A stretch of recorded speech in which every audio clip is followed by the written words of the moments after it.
Hi, this is Phil, and I'm here to tell you all about the Capes and Lunatics Patreon. Don't miss out on our comic book creator interviews, including our monthly Chichester chats with comic book legend D.G. Chichester, superhero movie brackets in our search for the worst comic book movie of all time, and many, many more specials, all completely uncensored. Access starts for $3 a month, full video when you pledge $5 a month. Check out the link in our show notes or go to patreon.com/CapesandLunatics. Hope to see you there. This is Luke of Perich, and you're listening to the Capes and Lunatics Sidekicks podcast. In brightest day, in blackest nights, No evil shall escape my sight. that those who worship evil's might. beware my power. Green Lantern's light. Hello and welcome back to Sector 2814, the Green Lantern podcast. I am Phil. Joining me as always, Master of the Core is. I am Will. Hey, everyone. And today we'll be talking Green Lantern 108 through 110 and Green Lantern 80-page giant number 1. You'll know it by everyone on the cover. Yeah, for someone who is dead, not a part of the series, he's certainly a part of the series. At this point, is it, right after Emerald Knights are like, ooh, Hal's kind of popular, popular again. It's weird. Yes, I pulled all my floppies out because, while number 2 is on the app, yes, Green Lantern 80-page giant number 1 is not on the app, on the DC Universe Infinite. And I'm like, I don't think there's anything that controversial. The Nazi annual's on the app, but this issue is not on the app. I'm like, why? I guess they just haven't got around to it. I don't know. I was going to say. I mean, I get the framing device, but the stories kind of go from way this way to way this. I mean, they're all over the place. Oh yeah, we'll get there. It's like, the three of them are telling stories to themselves, and it's like, well, this one told me this story. Well, this one told me this story, and or Gnort. Oh yeah, I was gonna say, yeah, we're gonna get an update on Gnort. Breaking kids, we're gonna get an update on Gnort tonight. So yeah, don't go anywhere. Post Emerald Twilight Gnort. I know. When he gives me his bone. Poor Gnort. All right. Well, I don't think we discussed it here because didn't it break towards the end of last week? I think so. Yes, more shakeups at WB Discovery. The Batgirl movie is canceled. Will not be shown anywhere. And I've heard that Green Lantern is canceled. I've also heard that it's still in play, but then I've also heard that it's canceled. Yeah, I've also heard that it's still in play. Well, we'll get to that, yeah. But yeah, Batgirl's canceled. I guess Kevin Smith was working on some Strange Adventures thing, with Adam Strange. That's canceled. But Ezra Miller's allowed to continue their rampage. Insane. I mean, just there's more headlines. They got caught breaking into some house in Vermont or something. Yeah, I said the optics do not look good on that. It's like, Ezra Miller keeps their movie. The Rock's going to be Black Adam. We're getting Aquaman 2, but they canceled the movie where the lead is a woman of color. That doesn't look good. No, it does not. Yeah, it's really weird. I mean, I think was it you or maybe I can't remember where I saw it, but there's a joke that they have a 10-year plan. Yes. Yeah. The Dr. Manhattan, yes. The 10-year plan started in 2012. Well, then it started in 2015, and it started in 2019, and it's going to start in 2030. So, there's no clue. I mean, and I was talking with Mike about this, and Marvel from the get-go was always designed to be a shared universe. Yeah. Right? DC was never built to be a shared universe. Oh no, especially Man of Steel, that wasn't meant to spin off Batman versus Superman and all that other. No, I mean the comics themselves. Oh, yeah. The Marvel universe was always about, hey, all these characters live in New York. New York City, yeah. Star City or Opal City or Coast City or Sun City. I'm trying to think of all the other cities that we've been to in Green Lantern. Heck, some of them were on the West Coast. Central City and Keystone were in the middle America. Yeah, I mean, it was always felt to be more real world, whereas the Batman, for the longest time, Batman had Batman stuff, and that was separate than World's Finest, where they teamed up, but that team up never really affected either book. It was all because when you get right down to it. Wait, and who? Wait, who? Batman, my favorite character. Coming out of the gate. Why wouldn't the Justice League help after Gotham City is hit by an earthquake, right? Because Batman told them to stay out. I know, which is ridiculous. So having Zatanna in the same universe as Batman doesn't make a lot of sense because if I'm a detective, magic means that I can't draw logical conclusions if there's magic, right? So, I mean, the DC universe was never built to be a cohesive universe. I know. Well, I had this discussion with Lilith one time. I'm like, when I was reading Batman in the early 90s, that's when kind of late 80s, early 90s, that's when Batman was, for a while in that DeMatteis Justice League. You wouldn't know it by his books. The man, it's never brought up, basically he stays in his own little corner. He's an urban legend. Exactly. That's on the Justice League. Exactly. But I mean, it's DC trying to imitate Marvel, which is always gets back to, DC and Marvel imitating each other ad nauseum, right?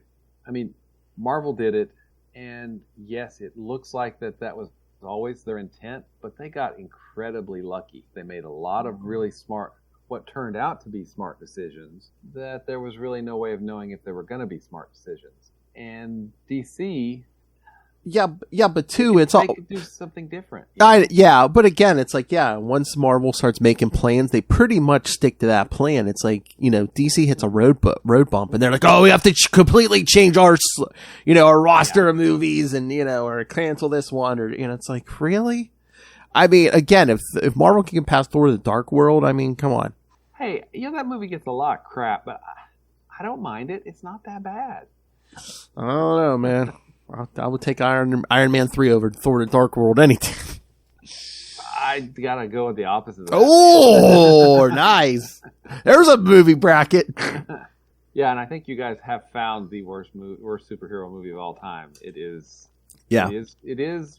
I think within your experience, you've experienced. I think, but we're gonna do some indies. So by November, December, then we'll know. We'll pit the Marvel, DC, and the indie against each other. Oh, but no, I saw the memes have been flying hot. I saw one after we are messaging today. It says the Batgirl movie wasn't going to be good anyway, and then it's like they show was it Jeff Bridges from the first Iron Man movie when he's Obadiah Stane, and it's like Marvel Studios built Ant-Man, a successful Ant-Man movie in a cave with scraps. We're not Marvel Comics, sorry. And that's something that I mean, think about that. They made money off it. 2. There's going to be a third Ant-Man movie. They've done 2 Guardians of the Galaxy. I'm sorry, 2, and they're going to be a third. I have loved Ant-Man, practically forever, and the fact that there's going to be 3. There's a third one coming. Really successful Ant-Man movies. It just blows my mind every day. I'm like, this is freaking awesome. I know. And DC can't make a Superman movie. That's what I'm saying. Yeah, don't tell me DC you can't make a Superman movie when Marvel's making money off Guardians of the Galaxy, Ant-Man. I mean, again, I'm not disparaging Miss Marvel, but Miss Marvel's a character that's only been around for 10 years. Oh yeah, and they can make a successful TV show out of it. And I'm like, really? You can't take 80? You can't find anything within 80 some years of Superman? Well, and I am not the audience for the Snyderverse. Yeah, well, a lot of us aren't. I did not like Man of Steel. Because you have taste. Yeah. I did not like anything he's done. Now, hey, that's fine. I'm not. This is not a judgment of quality. This is a judgment of what I like and what I don't like, and I don't like it. So, hey, it's cool. I'm glad that there are people that do like it. But to, put all your eggs in that basket. Yeah. That does not seem to be a wise move on my part. No. Wise move on their part, in my opinion. Yeah, they like we always say, they need a Kevin Feige over there. Somebody that actually likes the comics and understands. Yeah, and again, you can't always be shining it through the dark Batman lens. Everything. I mean, there's been a lot of good Batman movies. There's been a lot of bad Batman movies too. Yeah. Right down to it. Exactly. Dark Knight Rises. Sorry.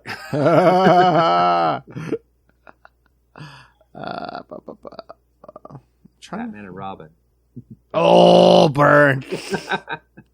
Hold on, I'm trying to find this. What I was looking for. Okay, but no. So we were speculating on the Green Lantern series because Will was ready to put it to bed yesterday. But all right. So this must be from TV Line. That's what it's saying. All right. An HBOMax spokesperson told TV Line that the Green Lantern series is still very much alive and definitely moving forward.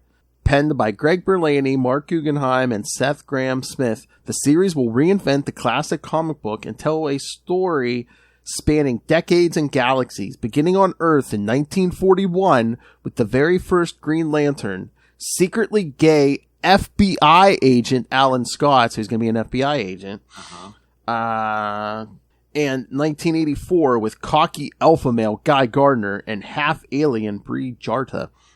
They'll be joined by a multitude of other Lanterns, from comic book favorites and never-before-seen heroes. Jeremy Irvine will star as Alan Scott alongside Finn Whitrock as Guy Gardner. While the series is still on track, TV Line hears it may not be released until 2024. And do you really think it can be... Do you think it will really be allowed to take that long to actually come out? I just see WB going... But hey, I hope I'm wrong. I mean, although I am a little worried. Anytime anyone tries to rush them, are they going to be like 2009 movie, dude? 2009. Yeah. Speaking of that 2011 movie, two of the names seem pretty familiar from that movie. Greg Berlanti and Mark Guggenheim. So, Oh yeah. Oh yeah. Yeah. Lilith wasn't happy when she heard. Yeah. So I mean, Berlanti and Guggenheim. I'm gonna try to keep an open mind and hope that it's good, because Berlanti has done some good stuff that I like, and probably Guggenheim too. I'm not as familiar with his work, but except for the Green Lantern 2011 movie. But I don't want to say they're shooting a little high, but it says Berlanti, who also executive produced alongside Graham Smith and Guggenheim, has previously teased that the series will be the biggest DC show ever made. Okay. Well, okay. They're gonna go for it then. All right. Cool. Whatever. So, I hope it's going to continue. I'm just not very optimistic that it will. So now it might be 2024. So hopefully we'll have a new Green Lantern comic series by then. On this on this show, I mean, it'll be after Rebirth. So Hal Jordan will be back on this show by the time that thing rolls around. Was it announced in 2019? It might have been. It might have been because then we're like, oh yeah, COVID probably slowed it down, and but that 5 years in development. Yeah, that's nothing compared to. I mean, they've been talking about that Flash movie since the Flash TV series started, and we've already done 8 full seasons, and the last one's coming. The final 9th season is coming. Yeah. Yes. Those Lilith always tells us, they were talking about it even before then, because Ryan Reynolds was originally supposed to be Barry Allen, not Hal Jordan. Yeah. Yeah, that movie. Such high hopes for it. I hope. I love the character of the Flash. I hope that movie doesn't come out unless they completely redo it. Yeah, I mean, again, maybe they don't think he's a movie guy, but just plug Grant Gustin into there. He's had how many years playing live action Flash? Mm-hmm. That's nuts, man. Hey, what else do we have in Green Lantern news? Anything? Oh crap! I didn't bring it out, but yes, Dark Crisis 3. Okay. Came out last week. Yeah. All right. Yeah, we got a lot. Well, of course, they're looking for the Justice League and looking for Pariah. We saw a bunch of Lanterns. I wish I had the book in front of me, but yeah, of course, Cal's there. We saw Guy and Simon are there. They have rings, so. Well, yeah, there are two. The Kilowog and Salak, I think, are there, and they're in the dark sectors. Aricia was there along with another Lantern that was dead. I don't know how they're going to explain the dead ones, but I'm assuming they just went and got everybody, because they did show us where they went and got Cal and gave him a ring again. So was Guy in it? Yeah. But then, okay, spoilers. At the end of the Green Lantern part, like, I guess Pariah blasts them all. We see Hal kind of like crumble to dust, like the whole Barry Allen thing, which is what they did to the whole Justice League. Uh-huh. He wakes up on some weird like Green Lantern world, and he comes face to face with two Green Lanterns, and they're like, they say something about like, oh yeah, we were in Space Sector John Stewart. Space Sector John Stewart. I'm assuming that, because all the Justice League are trapped in their own little fantasy world, so I'm wondering that, Hal got plugged into John Stewart's maybe. Okay. I mean, we'll find out, because this week, tomorrow I'll get it, that world with, Dark Crisis world without a Justice League, the Green Lantern issue comes out tomorrow, so. Cool. I'm assuming, cool. it's gonna pick up. I won't get that. Yeah, I won't get that until later. So. Yeah, so I'm assuming. Oh yeah, by the time you get it, you'll probably get Dark Crisis 3 and that together, right? Mm-hmm. That would be my guess. So yeah, hopefully they'll explain that. We'll see more of that tomorrow. Dark Crisis on Infinite Earths. And then eventually, like I said, coming up soon. I know if not this month, next month or something. I think Hal's going to appear with Wally in the Flash book. So. Mm-hmm. Cool. And Nightwing fought Deathstroke, I think. In issue 2, he did. Yeah, he didn't do a lot with 3 because they're like, in 2, Beast Boy pretty much basically gets shot in the head. So in issue 3, they're basically just like, oh yeah, he's just sitting by Beast Boy's bedside. He hasn't left his side since he got to the hospital. Cool. Give him a break. He basically propped up issue 2. So. Oh yeah, said 7-issue series. 6 or 7, something like that. Again, it's all run until through December. So, gotcha. Oh, and it seems again, I don't think this is a spoiler, but yes, it seems Deathstroke has been possessed by the Great Darkness. Okay, interesting. Yes, and for those of you who want some history on the Great Darkness, stay tuned for September, kids. We might be able to hook you up. Yes. Filling in on the Justice League podcast will be Mr. Will Allred, and we're going to do some Legion of Superheroes. Starting with the Great Darkness saga, which is a pretty awesome story. Mm-hmm.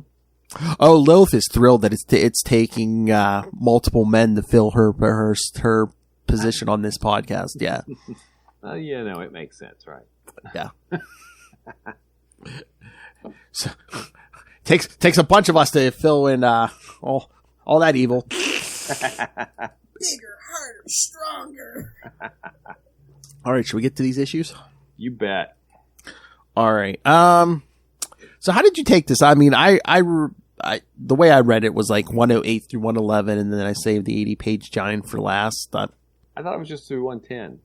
Oh yeah, 8, 9, and 10. Yeah, 8, 9, and 10, and then the 80-page giant. That's the way I read it too. Okay. Yeah, because I don't think it contradicts it. Nah. All right. Because Kyle is still gone, so it could literally happen. Well, It probably happens before the end of 110. Maybe. Right? Yeah. Yeah. Because the 80-page giant, he's still Sentinel. Oh, yeah. All right. And we did get a plug for Green Lantern New Core, right? Oh, yes. Yes. Let me check the schedule. I think we're doing that next week. The New Core. Two whole issues, kid. Yeah, I'm sure it goes well. Oh man. Okay, we're gonna get this. Yeah, I think I should have synopses for the regular 3 issues. We're gonna have to walk through that 80-page giant. Yeah, next week. Yeah, the New Core 1 and 2, and then Green Lantern 111 and 112 next week. Yep. So I think we'll do the New Core, and then I think Cal's Return next week. Yeah. Okay. Cool. All right. So, let's jump into Green Lantern 108 from January 1999. Will. Hey, we need a party like it's then. I was going to say we're almost at Y2K. Almost. Our mother's names. Why'd you say that name? Fill-in writer Eric Luke. Penciler Daryl Banks. Inker Terry Austin. Colors Rob Schwager. Letterer Kurt Hathaway. And editor Kevin Doley. So I wonder if they had a fill-in just to give Mars like extra time on the, because he wrote the New Core, right? Yeah, I think so. And honestly, this really didn't feel like a normal Green Lantern issue at all. I mean, it yeah. I know it's a fill-in, but it really felt like a fill-in because I don't know, it wasn't Ron Mars, right? Yeah. It just didn't. And it wasn't Kyle. Yeah. Yeah. I don't know. I was gonna say that Eric Luke guy. He wasn't writing Wonder Woman at this point, was he? No, I think didn't he write like Ghost for Dark Horse? Maybe. Oh, maybe. I don't know. I might be misremembering there. It's been, been a while. All right. Oh wait. Let's see. Is there a link here?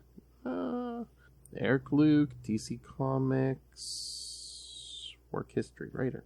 Oh no, he might have wrote some Wonder Woman. Mm-hmm. Looks like maybe issue. Oh yeah, there might have been a few issues. So yeah, I was gonna say, even if he was on there for a short time, maybe they just like caught the Wonder Woman writer at the time and said, "Hey, I'll do the fill in." Exactly. Can I have Wonder Woman? Yeah, sure. Works for me. All right, so yeah, Green Lantern Volume 3, number 108. Like I said, yeah. Green Lantern, in this case, Jenny Lynn Hayden, is just doing a photo shoot when the male model gets attacked by a plant being. I hate it when that happens. I know. You know what? It never goes good when they, either Cal or her have like somebody like posing in that apartment. Nothing ever, Jenny immediately is reminded of her mother, Thorn, but she is dead, and the being actually calls herself Spore. Spore intends to kill Jenny, but then she disappears. Jenny visits her dad, Alan Scott, and tells him what happened. He has no clue who Spore could be, so Jenny wants to talk to Wonder Woman as well. But Diana did not know Thorn, therefore they teleport into the JLA watchtower and look for clues in the team's database. Her mother was connected to a Dr. Hollis, whom she later killed. Dr. Hollis has a daughter who lives in New York. Jenny and Wonder Woman fly to the daughter's laboratory but find out she is dead as well. But the plant being is still there, and it takes the combined powers of Green Lantern and Wonder Woman to defeat it. Later, Jenny actually is happy about this incident. It showed her that her mother was not bad by nature, but she got poisoned by that plant virus. And there is a literal Deus Ex Machina in this. Wonder Woman prays to Gaia, and Gaia fixes it. I'm just like, you're going to go there? Really? I know. Okay. All right, cool. Whatever, bro. Yeah. It was, I don't know, this whole issue just felt off to me. The art, it was Banks, but was it Banks and anybody else, or was it just Banks? Hold on. It said just Banks, but let me look at the actual issue. It says pencil, Daryl Banks, inker Terry Austin. It didn't look like them for some reason. I don't know what it was. I mean, unless it's just just working with a different. Could it be just working with a different writer, maybe, or yeah, perhaps, or maybe because Kyle's not in it, the characters. I don't know. It looked different, and I don't know why it looked different. Maybe a different colorist. I don't know, because Banks and Austin are a great team. Yeah. And anyway, this really felt like a fill-in issue in every conception of the term. Oh yeah, because it is basically she's filling in for Kyle, and we've got a fill-in writer, and oh my god, but just some of this, like Aquaman giving her crap at the watchtower, basically, why is she up here? She's not Justice. Like, it's like, really?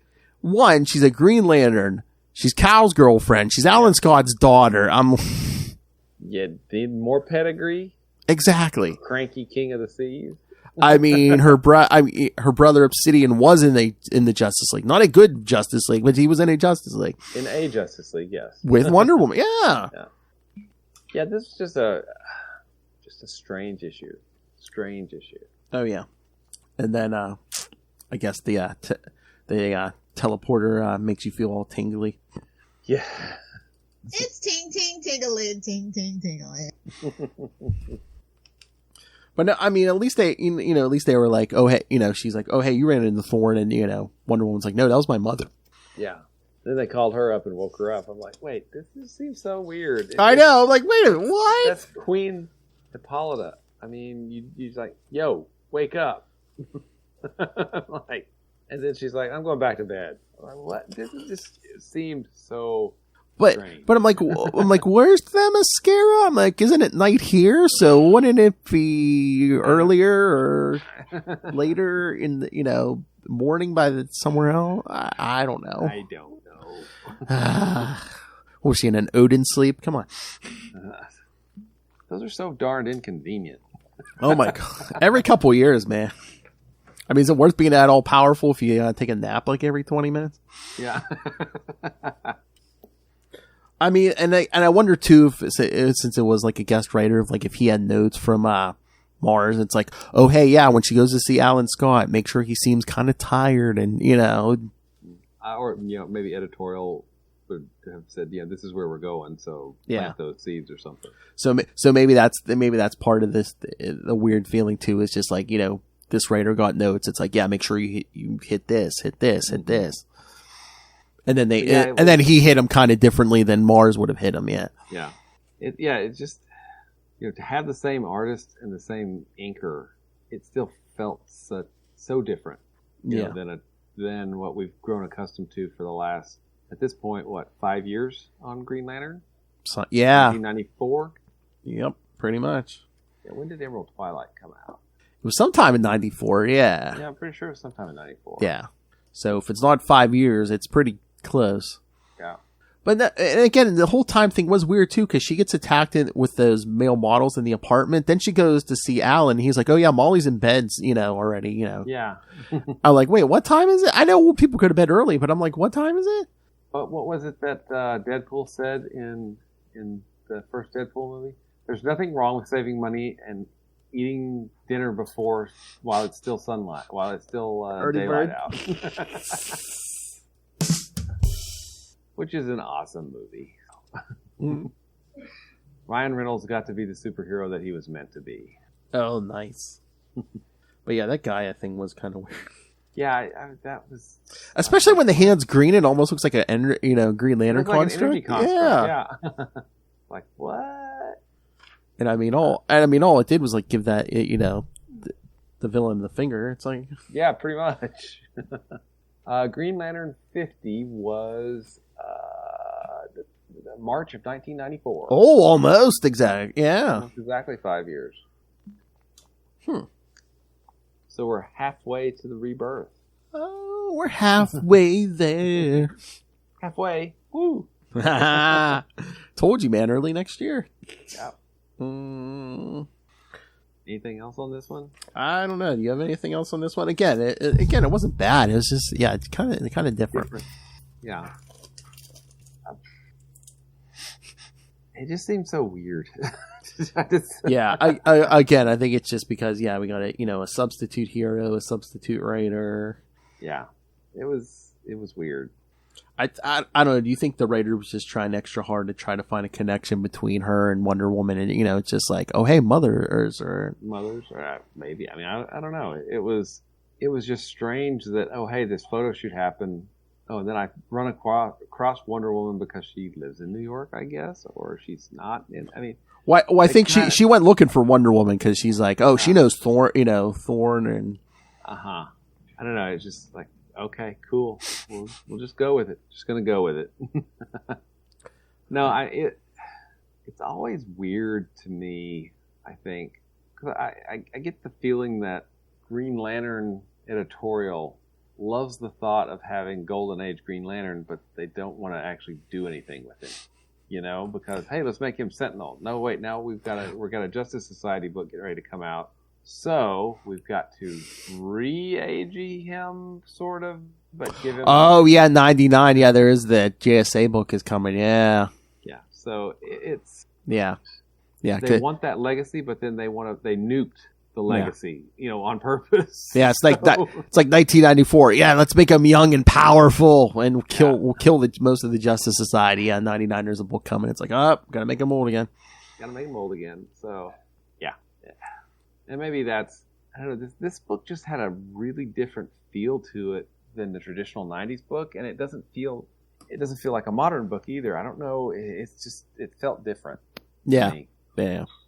Again, there were touches where you could tell it was Jade's book, but it's like, it almost could have been, an issue of Wonder Woman guest starring Jade. Mm-hmm. Yeah, that would have worked too. Wonder Woman's here to help you work through your parental issue. All right, should we get to the next one? You bet. Not a cheery Christmas one, but a Christmas issue.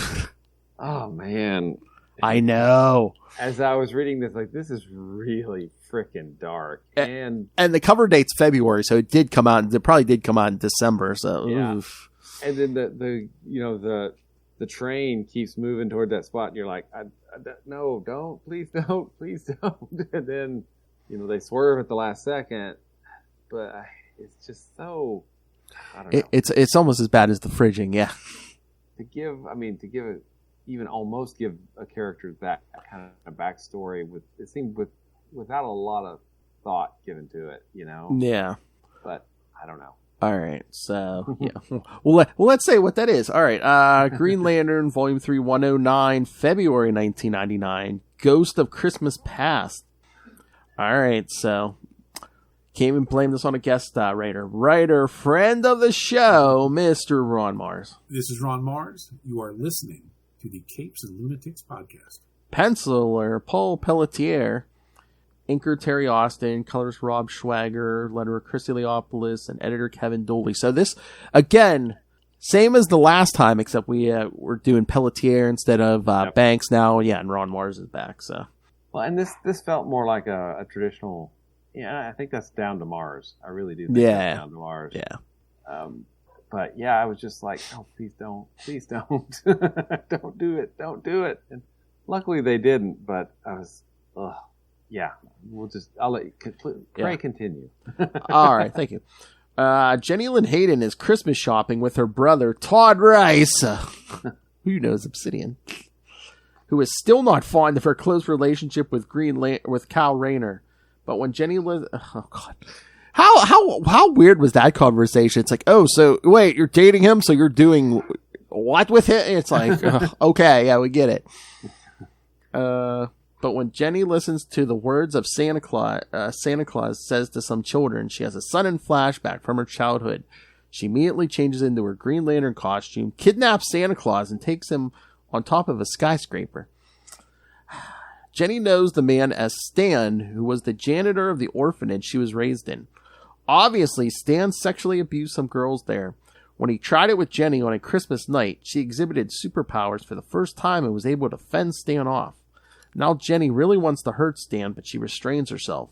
She will let him go, but she will watch over him so that he never comes close to another young girl. Merry Christmas, everyone! I have a problem with that ending, too. I mean, well, I guess so she wouldn't have to go the non-violent route, but it's like, I'm going to be watching you. But can she watch him? I mean, does she even still have her... Where is this guy? She lost her ring. So, yeah.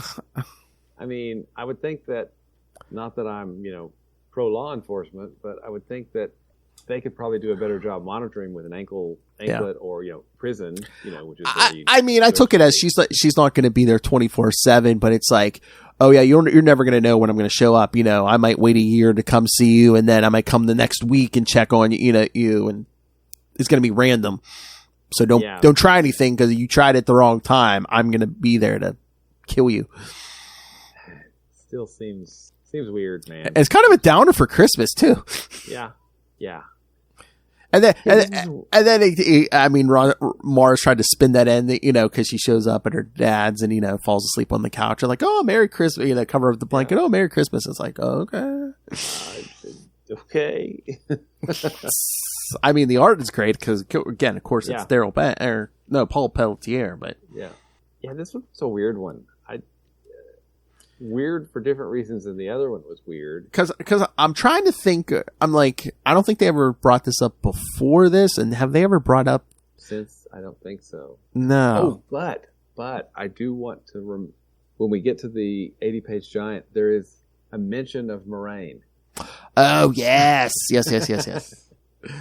But again, it's weird with like Jade because it's like, pre-crisis she was on Earth 2, and then after, and then sliding timeline. That's the other thing in Dark Crisis 3. Like the New Justice League's kind of falling apart. John Kent's looking for help. The Justice Society shows up on like one page. So, like Alan Scott's like front and center. So, and I believe Jade's there with as part of the group too. So, cool. Yeah, they don't. Justice Society or what? The original Earth 2 Justice Society? I don't even know what the continuity is at this point. I don't think anybody knows what the continuity is. I think they're reintroducing them again. So, yeah, we'll see what. Okay. Who knows? But, yeah, I mean, Jade was there. I think Power Girl was in there. So, who knows? But, no, I mean, like, again, great Pelletier art. Oh, yeah. But Jade just traumatizing some kids while kidnapping Santa Claus out of the middle of this department store. But I mean, and again, yeah, the guy was a child molester. But yeah, the whole issue is just like her with him like tied to a chair and like, here's what you did, and I should kill you. And here's a knife that I'm going to use to cut your ropes that I just made because it's way more dramatic for me to cut the ropes that are made of the same thing that the knife is made of. But, Merry Christmas. Yeah. Yeah, it was just a strange issue. Very. Yeah. And then just the Alan and Todd just like, oh, should we go looking for her? Nope, she's okay. She's on the couch. Yeah. Can you imagine that conversation? What happened? Well, this guy tried to molest me when I was a girl. What? And again, it's like so depressing too for a Christmas issue because she's like, yeah, so all I could remember is the orphanage. I never remembered where I came from before that, and it's just like, ugh. And then I blasted him and I slept like a baby. But it's like, wait a minute, did you not tell anybody he tried this? Because it seems like he was still, I mean, at least in the beginning of the issue, he's still around children. I know it. I don't know. Why didn't you? I mean, I know you were a young girl, but why didn't you say anything? Or, well, maybe it wouldn't have mattered, but still, I just don't know. Yeah, different times. That was, almost 30 years ago. So. Exactly. All right. So should we get to the next one? You bet. All right, kids. This cover does not appear in this. This does not happen in this issue. All right. Because I don't know why. Because his book is canceled. But yes, we're getting more Connor Hawke. Who now has his head shaved? Oh yeah, because he's back in the monastery. Yeah.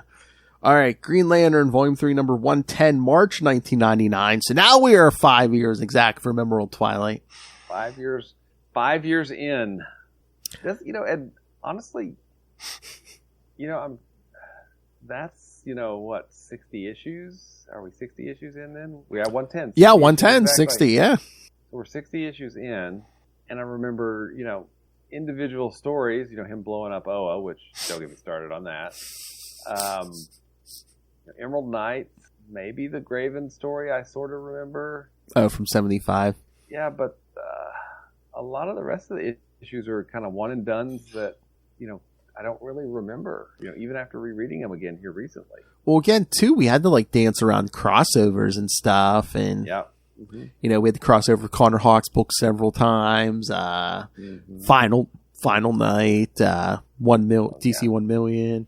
Oh yeah. Which is cool because, hey, he contains a supernova with the ring, which is awesome. Yes. Oh, remember the 3 of a kind?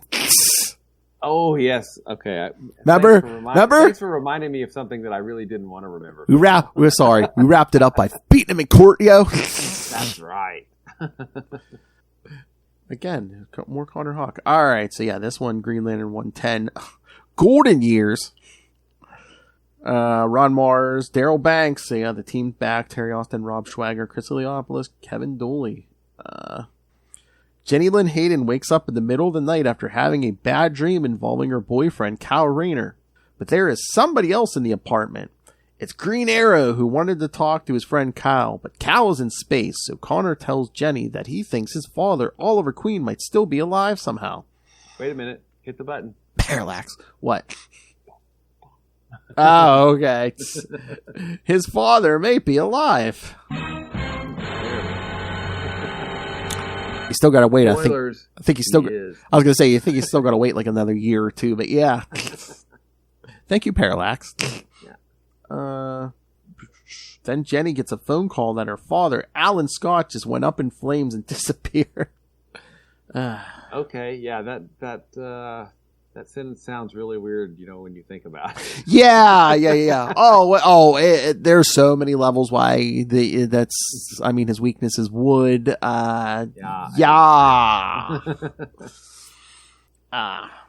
Accompanied by Green Arrow, Jenny flies to the warehouse where her father stored all his JSA memorabilia.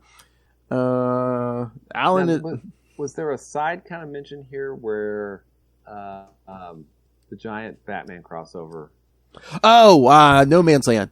No Man's Land. Yeah, because he got all his stuff out of Gotham and he stored it in this warehouse in, I guess, New York. I thought that's what that was, but I wasn't sure. Yeah. Yeah, 99. Yeah, because that was like that whole year, 1999. Yeah. Nice. Who's crossover? Batman, my favorite character. Into the Dark Knight, all to do with Batman. He's gonna stop listening to every show because I swear, between you and Lilith, we do this on every show. It's all in good fun, Ray. Yes, Ray. We love our patrons. We love our people who give us money. Thank you, Ray, and Russell and Justin. So yeah, they fly to the warehouse. Alan is there. He thinks his powers are consuming him and that he will die.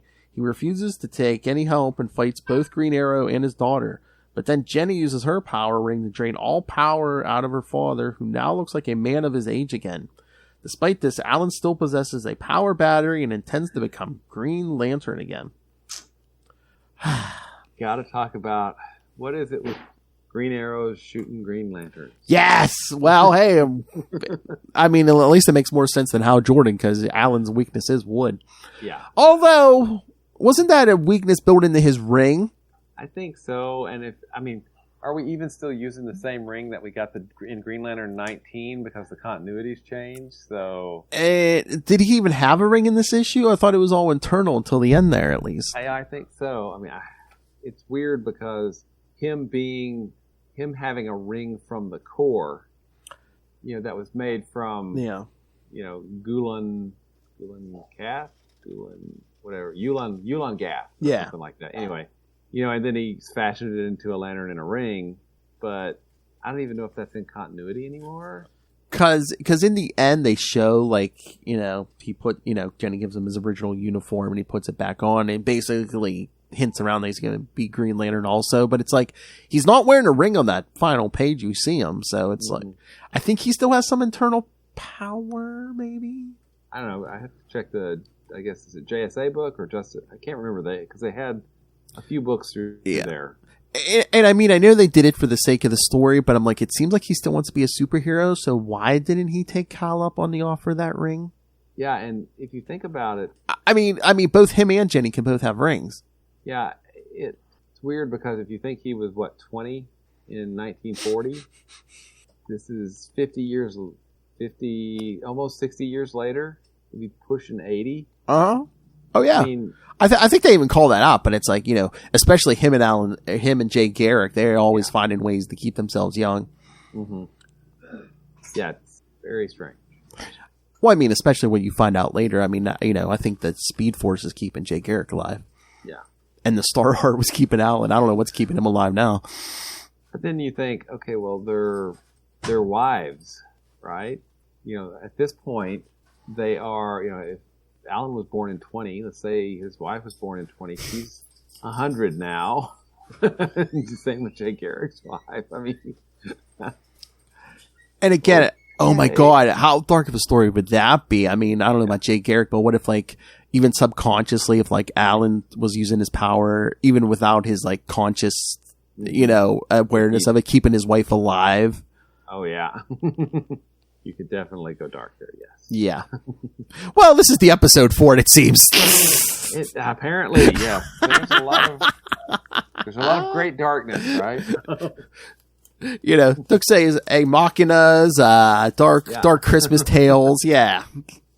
I swear to God, that's Christmas issue. This, 109 makes, the story of Christmas story, Christmas past, present, and future. Seems like a happy tale compared to issue 109. Scrooge. Yeah, Scrooge McDuck is all I always think of. But Christmas Carol by Yes. Dickens. Yes. Or what about Scrooge? You ever see that movie Scrooge with Bill Murray? That's an awesome movie too. Put a little love in your heart. So, but yeah, the way this one ended, it really felt like, oh hey, we've got to set up. Yeah, kind of have to sort of put Alan back to status quo for that JSA book. Yeah. I mean, I really feel like it was like, hey, we got to do this. Let's do it. Which did you really have to? Because that JSA book, you had like old members, you had younger members too. So I don't know why they had to do that. I think.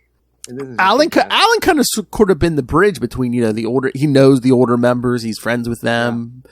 But meanwhile, he's still young enough where maybe the younger ones wouldn't have been as intimidated. And with the JSA, you can't have Wonder Woman, Superman, or Batman. Well, unless you throw Hippolyta in there. Yeah, and which is not really the same. Yeah, no. You can't have them in there. So really, when you get down to it, the most popular characters are going to be Flash and Green Lantern. Maybe then followed by Hawkman. Yeah. And didn't maybe that comes up in 2000?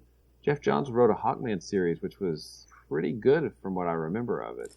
Yeah, I think isn't that where the original idea where it's just like, oh yeah, they just keep reincarnating and stuff. Yeah. Mm-hmm. Although I think he might have started laying that groundwork in JSA because like they had Hawk Girl and I believe the hunt. That's where they bring Kendra, I guess, back. Is that what? Yeah. Play with that like in Legends of Tomorrow. They yeah. But I think it's been a while since I reread JSA, but I'm pretty sure he started laying that groundwork for they keep reincarnating since ancient Egypt and. Mm-hmm. All right, so do you want to get to the 80-page giant? You bet. This thing is all over the place. Oh yeah, I don't have a synopsis, so let's walk this through. It starts with Alan showing up at Warriors as two guys are trying to break in the back door. Yeah. And that's some seriously moody art. I don't remember who the... it's Grindberg. Tom Grindberg, wasn't it? Yes. Yeah, it had a real, Gene Colan look to it, from, King of Dracula. Uh-huh. Oh, yeah. I think it was... Is that like the inking, maybe, or... I don't know. I think that's what he was going for. I'm not quite sure why, because I don't think it really fits with Green Lantern, but it looked cool, so I guess that's all that matters. Again, is it just like, oh, Alan's supposed to be mysterious? Well, you know He's what? From Gotham. Darn it. I know. Well, it says Tom Grindberg artist, and then there's just a colorist and a letterer. So did Grindberg maybe do the pencils and inks? Maybe I would assume that from the credits. Then yeah, because there's no inker names. It just says artist Tom Grindberg. So, and yes, he's kind of looking like Sentinel. So this might take place a little before 110. So it looked really moody, and it almost gave off kind of a horror vibe to it because you're like, what the heck is going on here? And it's basically him getting in there saying, hey, let's tell some stories. Exactly. I know. Because, is the guy like, you're late. And Alan's like, I was scaring away some pests in your alley. Don't think, have a lot of respect for the Golden Age Green Lantern, but I don't think Guy Gardner needs your help, dude. Yeah. But yeah, basically it's Alan, Guy, and John getting together. Like, man, should we still be getting together? Cal's off in space. They're like, it's fun to tell stories. Exactly. Keeping tradition alive. That's right. So yeah, that's our framing device. That's our framing device for these short stories. Did Mars write the framing sequence? Who wrote? That was Ron Mars in the framing sequence. Yeah. Yeah, Ron Mars. Makes sense. That's kind of something that he introduced in the main book, so that makes a lot of sense. Let me see. Yeah, I think he just did like the framing stuff. Yeah, because he's credited with that beginning part and then the epilogue. So, well, maybe that's another reason he had to take an issue off. Man, he had to write the beginning and the ending to this too. Plus the new core, 2 issues of new core, which are oversized issues. The new core. Plus, he was still writing Silver Surfer, I think, at the time, right? Geez. Yeah. So basically, literally, the new core was that it was only 2 issues, but was that monthly? Or I was going to say because I think it was monthly, but it was like they were double sized, like Yeah. perfect bound things. So it was probably like a 4-issue total. Yeah. But that's what I was going to say. Pages? Yeah, that's what I was going to say. It's like, so for 2 months at least, there's like at least two Green Lantern books, and then this 80-page giant. So Yep. yeah, you might need some help. DC 1 million. Sorry. Oh yeah. But yeah, the first story is an Alan Scott story by James Robinson. What did he write, I wonder? Starman. So yeah, so it's basically Alan, what's him and Harlequin. Mm-hmm. We get Doiby back. And hey, I've got a club, so I'm going to whack on Green Lantern because his ring doesn't protect him from wood. And then I'm going to take his ring off, and it's going to fly back to his finger. It's even worse than a club. Like, they're standing in front of a fireplace. Is that just like a log? He hits him on the back of the head with a log? Yeah, I think he hit him with a log. It's a stick. Sorry. But just the world of coincidence, because if that had been Hal Jordan in the Silver Age, they would have picked up a yellow lamp by coincidence. Lamp, yeah. The infamous yellow lamp. Although if you look at that outside of that house on that page, it's a yellow. It looks yellow. There you go. Yeah. I remember seeing a page from like Green Lantern 120, 115, somewhere in that era of Green Lantern, where Green Arrow, Green Lantern, and Golden Age Green Lantern are trapped in a room and it's yellow wood. Like, okay, cool. Let's just go with it. Wood, Jerry, wood. But yeah, so I mean, the whole point of this is just like his relationship with Harlequin, and then isn't she like working for reforming and working for, was it the FBI or something? Yep, I think so. And then ultimately falls in love with her later. I guess it's a really weird story. Yeah, because wait, this is Molly, right? Yeah, this is not Thorne, who's the mother of I know. God, and yeah. So yeah, this is the one. Yeah, it's Molly who I guess he didn't end up with right away, but eventually, yeah.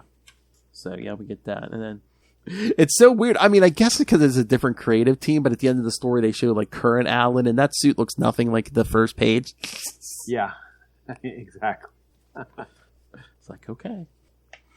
And then the next story, we get a John Stewart about racism, of course, written by Denny O'Neil. Of course, and I'm like, I forgot it was by Denny O'Neil too. I'm like, this story really was basically Hard Traveling Heroes, the John Stewart edition. There's subtlety, there's not subtlety, and then there's this story, which is not subtle at all. I mean, it's basically, if Denny O'Neil wrote a Green Lantern story, it's usually about race, and if he wrote a Green Lantern or an Iron Man story, is Tony Stark was getting drunk. That's right. I mean, it doesn't. O'Neil never wrote Guardians that were not, impeachable because of their stupid behavior, right? I mean, laws above everything versus, I just, my thoughts on Hard Traveling Heroes. I won't. I mean, at least in this story, the Guardian tried to give him an out because it's like, I know I'm not supposed to use my ring for personal gain, and the Guardian's like, no, you were angry, you took yourself out of the situation. Yeah. Oh, hey, now go watch all this pretty thing happen. No, there's a ship.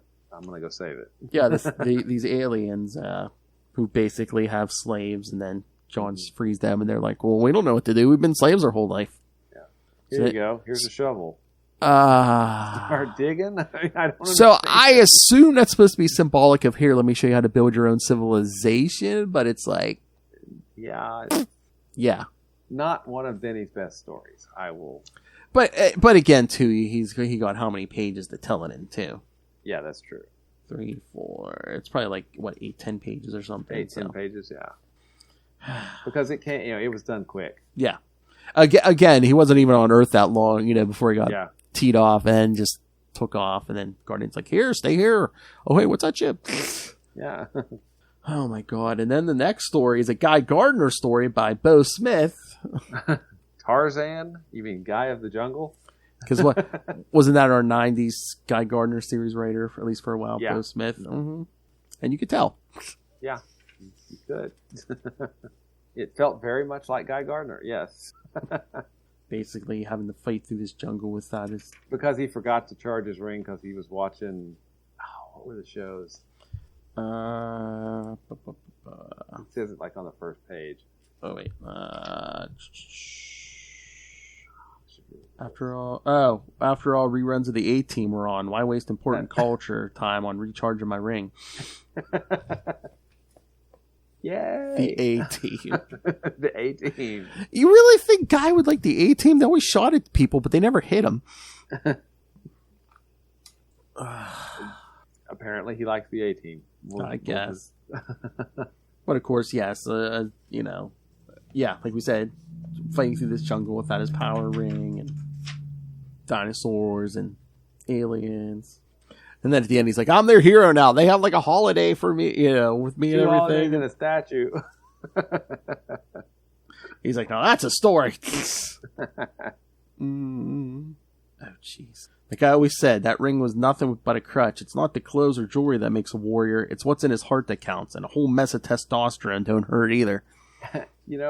They went out of their way to say that Guy was never liked the ring, was better off without the ring. And then John said it too, and so did Alan. I'm like, they're trying awful hard, right? Really, really hard. I mean, Cal offered him a ring and he didn't take it. So, I mean, Ganth had offered him the ring, he didn't take it. So, yep. Which seems more, knowing what we, now know about Guy Gardner, seems woefully out of character. But again, with the case of Ganth, that they wanted a brand new guy, a brand new person. So, they didn't want anything. That was more of a cover our base. We're going to cover our bases. Can you imagine if they did what they did with Hal, turned him into Parallax and everything, and then they just gave Guy the ring, and it's like, okay, you're the Green Lantern of Earth again. You're the only Green Lantern left. Yeah, and can you imagine? Well, and they were explaining away potential inconsistencies. Yes, and we still don't really know what happened with John. Yes, right. I mean, that's suddenly he's not a Guardian. But then suddenly, again, they completely ignored that until Jeffrey Thorne's series. Yeah. And hey, we evacuated everyone from Oa because there was nobody there. Even though we never see Rose or those kids again. They're we just shipped them off somewhere. Yeah. Why? But why did you evacuate? Yeah, the Guardians were dead, but okay. And then, hey, I'm glad we did evacuate anyway because somebody blew up the planet. But again, the Mosaic wasn't it the Guardians' power, like keeping those cities? Maybe. Yeah, that might be right. And again, everyone would have been defenseless with the Guardians dead, maybe, and stuff, and there's no Green Lanterns left. So, except there was still a Guardian there. But anyway, well, not really. He left to be a Dark Star. Remember? Well, only because he didn't have any power, right? But because he wasn't a Guardian. He literally woke up and it's like, "Oh, hey, what happened? I'm not a Guardian anymore." I don't know what's going on. They called in every Green Lantern to try to beat Hal Jordan, not Jon Stewart. Nope. Yeah, that was weird. And if I remember correctly, the only on-camera kills were him killing a weird phantasm thing of Sinestro, and him actually killing Kilowog, because Kilowog was actually dead, and then he comes back pretty soon, isn't it? I think it might be in the 160s or something. Yeah, I mean, it's coming. Yeah, because it comes before this series ends. Yeah. So Kilowog comes back before Hal Jordan. Yeah. All right, and the next story. All right, I got to get your thoughts on this. Yeah, it's John's like, oh hey, Hal told me this story one time by Dan Jurgens. This is a weird one too. That Dan Jurgens did the script and pencils. One of the things that Johns goes out of his way to establish is that when Hal's flying, he never wears the ring. Yes, which I kind of like, but it also doesn't make a whole lot of sense. I mean, it makes a sense from I'm not going to have any safety nets. Yeah. I'm doing this because it's work that needs to be done, and I have to make sure that these things are safe for the people that are going to be using them. But then it doesn't really make a lot of sense because, hey, I need to be able to react at a moment's notice. Yeah. Like if some dude, completely dissolves my plane, I was going to say, it came in handy this issue, when that alien takes his plane apart. Although, did some of this story remind you of the Green Lantern movie? Sorry to bring that sore subject up again, but Carl Ferris. Oh no, he's getting. If this test flight doesn't go good, the company's ruined. Yeah. Well, I love the way that Johns introduces Sinestro to Hal. Yeah. Completely disassembles the plane around him, right? I mean, and it's been a long time since I've read Secret Origin, but I want to go back and reread it because there are lots of little things in Secret Origin that I've just forgotten. It just seems like no matter how they meet, every version of Hal meeting Sinestro is just like, why are you wasting your time on this petty crap? Yeah, you primitive Earthman. Should be bringing order to this planet. That's right. Do it now. Gotta twirl that mustache. So, do you like that Dan Jurgens art? Actually, that looked really nice. Yeah, that did look really nice. But basically, this alien, which is actually a bunch of worms in a suit of armor. Yeah, they're like, we can't defend ourselves. We can't fly planes and stuff. So Hal kind of uses the ring so their reaction time speeds up. Reaction time. That's all I got from it. I'm like, is that fair? Is that legal from a Guardian standpoint? I mean, I don't know. And then the aliens return the favor and reassemble the plane on what is it, top of a mountain or something? Yeah. How did you even land it? Carl Ferris is like, how, what? Yeah, that was a weird one. And then, what is this? Alan has a story where it's like, well, Cal told me this story. Yeah, high school bully story. Yes, by Ben Rabb. Who will be doing some Green Lantern, some of the Green Lantern series later after Judd Winnick, I believe. Yeah. Oh my God, that is what is it? It's maybe he's at issue 153, or Cal does go back for his high school reunion. So. Oh, cool! I wonder if these people show up there. Oh my God, it is a funny cover because Cal's standing there in the new costume, just in the middle of this high school gym, and there's a guy standing there going, "So what have you been up to?" Oh yeah, that's the Jim Lee design costume. Yeah, with the things and all the straps and stuff. Yeah. So yeah, I guess this is when Cal learned about being a hero. He's hanging with all these bullies and learning they won't stand up for him and stuff. So he starts standing up for kids. And then, of course, the last story, which answers the question: whatever happened to Gnort? Oh my God, poor Gnort. After his power ring stopped working, why was that, Will? Why? Something happened to the central power battery. I think somebody totally destroyed the central power battery and killed the Guardian. Yeah, that's right. And killed what? Parallax. I know. So basically, Gnort's been stranded on Earth and living in alleys, and he's basically living as a homeless person. As a large homeless dog, apparently, as a stray. And then he starts chasing a car, and I love that couple. They're like, "It's a werewolf." Yeah. Let's see, what else does he do? He stops Catman. Cat stops Catman, sniffs the mayor's butt, and then ultimately is in the alley behind Warriors, right? So Alan just missed him, I guess. Yeah, poor Gnort. Oh my God! Because wait, it says Alan, who's like, didn't I hear he ended up meaning Gnort? He ended up the weatherman on WKBW TV. He's probably still there right now. And John goes, yeah, he did something to the station owner's German Shepherd and got canned. Poor Gnort. Yeah. Poor Gnort. So then, we get 3 pages to wrap it up again by Ron Mars and Grindberg. But again, it basically just ends. I wonder how Cal's doing trying to restart the core. Maybe you should go check out Green Lantern, the new core, numbers 1 and 2. And of course, final image. What do we close on? That statue of Hal Jordan. That's right. All right. Well, this is quite a week. It was. It was an interesting week. Yes. Yes. All right. So, any final thoughts, or you want the homework for next week? let's do what's the homework for next week?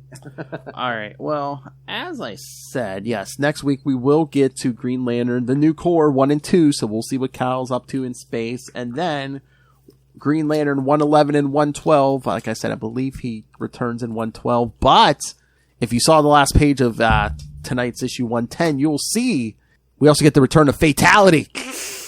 Nice. Yeah, I believe her and Jade go at it, and then, Cal, that's when Cal returns, like, in the middle of the fight. Now, can John, past Parallax, supposedly drain John of his power, but John's still walking around fine now, right? In the 80-page giant, yeah, wasn't he standing or walking, maybe? I thought so. Yeah, thank you for bringing that up. When I was reading this, I was like, wait a minute, and I forgot to bring that. Yes. I thought he got drained of all his power. He's standing there with Guy and Alan. He's still a Guardian, though, so... Yeah, but shouldn't someone be like, hey, I thought you were paralyzed again? Yeah. Okay, I guess we'll see. He should have been like, yeah, you were... Oh, yeah, well, you were old a little while ago. Now you're young, and you're about to be old again. It's just magic-y stuff, whatever. Guy's full of alien DNA. It's just... Yeah. All right, so what's the homework, man? So, yeah, Green Lantern, the new Corps 1 and 2, and Green Lantern 111 and 112. Like I said, Fatality returns, and I believe by the end of 112, yeah, or I think it might be the end of 111, Cal returns. So, cool. So 4 total issues. Awesome. Yes. Although, yeah, the new Corps 1 and 2 will be a little extra. Those are double-sized issues, yeah. And then I know we said we were going to do Giant Size number 2 this week, but no, I started reading them like, hey, this Cal's back. All right, so yeah, so then in 2 weeks we'll do Green Lantern 113 and 114 and 80-page Giant number 2. So, sweet. All right. And we're getting very, very close to the final issue of Friend of the Show. Yes. Yeah, by Ron Mars. Yeah, we'll get. Yeah, but in around 5 weeks we're gonna get the Day of Judgment first. Oh, okay. What happens in that, Phil? Somebody takes a new identity. Becomes the Spectre? I wonder who that could be. I don't know. Who could that be? I, of course, love Hal Jordan. On an unrelated note. All right, kids. So, yes, send your thoughts on all the Green Lantern, all the upcoming Green Lantern issues, the news. Hey, we might get that Green Lantern TV show by 2024. Maybe. Who knows? So, yes, send your thoughts. Email us, CapesandLunatics@gmail.com, or call the voicemail, 614-382-2737. That's 614-38-CAPES. And remember, you can find Sector 2814 on Facebook, on Twitter. Join the Green Lantern Facebook fan group. Find links to all the social medias and Facebook fan groups we have for all the DC and Marvel shows. The YouTube channel.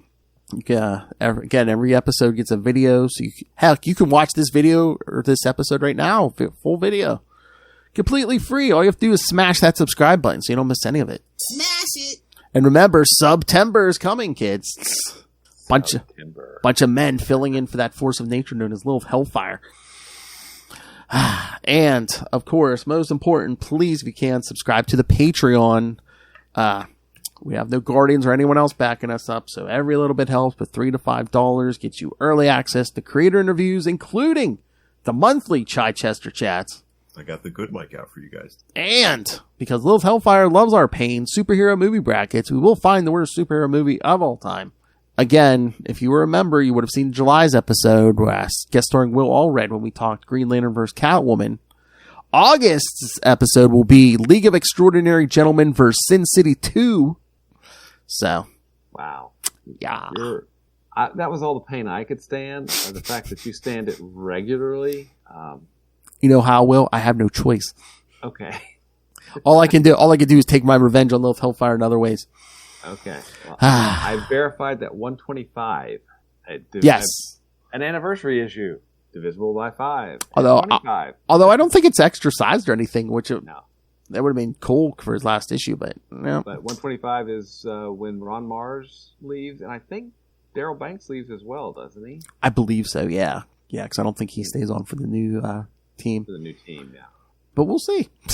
We will get there indeed. So we are We just finished 110, so 15 issues. Yes. Like I said, we'll be at Day of Judgment in about 5 weeks. That's like 118, so. Okay, cool. All right. And also pick up some Capes Lunatics, Sidekicks merch. Find it all at Linktree, linktr.ee/CapesandLunatics. And remember, we're still trying to get them back. Mr. Kona, Mr. Matt Kona, get your fix at all social medias at Matt Kona, MATTKONA, Gnort's biggest fan. When he gives me his bone. Suck it, Lilith. See you later, bunkies. All right, Mr. Will Allred, master of the core, master of the Quantum Zone, master of the Kickstarter, master of the Crossover Division, becoming quite the master of podcasting. Where can people find all your stuff?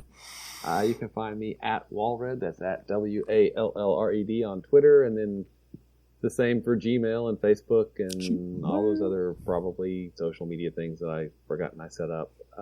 You can also find out about the recently successful Kickstarter for Crossover Division number 4 at crossoverdivision.com.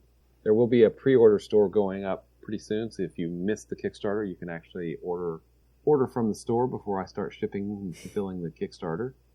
Diary of Night's another thing at diaryofnight.com. And I host another podcast with writer Kevin Joseph called Explain Yourself, where we interview and talk to comic book Kickstarter creators while their projects are live. And because you love Green Lantern, because who doesn't, you must also love Quasar, because of course you do. And if you want to find out more about Quasar, you can at the Quantum Zone, quantumzone.org. Seems like I'm getting a package every other day. And again, you can catch every episode of the Quantum Zone. I mean, it's interspaced in the podcast, but you can go to our YouTube channel. Yeah, there's a whole playlist. Every episode of the Quantum Zone. Over 150 episodes, kids. So if you're looking for a 60-issue series. If you need entertainment. I mean, there's Avengers issues in there. Come on. Yeah, that's true. I'll put it Marvel in my 2 navel. and 1. Where most of Will's drops came from. I'll put it in my navel. That's exactly right. Hey, boys, you look at the party? I love the party. He goes limp in my grip. If anyone would ever like our undying gratitude, I was going to say, just listen to every episode of the Quantum Zone and just like send me notes. Like, oh, well, this was taken from episode 23. Will. Exactly, yeah. Oh my God, this was from the thing of which we shall not speak, Star Blast. Sorry. Oh, I know, yeah. I do know it was Quasar 46 when you said, hey, boys, you look at the party? I love the party. Yes. Because we did live reads, kids. Loved live reads. All right. Good times. All right. Thank you for joining us again. Next week, Green Lantern, the new core, 1 and 2. And then I believe Kyle Rayner returns. Green Lantern and Fatality. Green Lantern 111 and 112.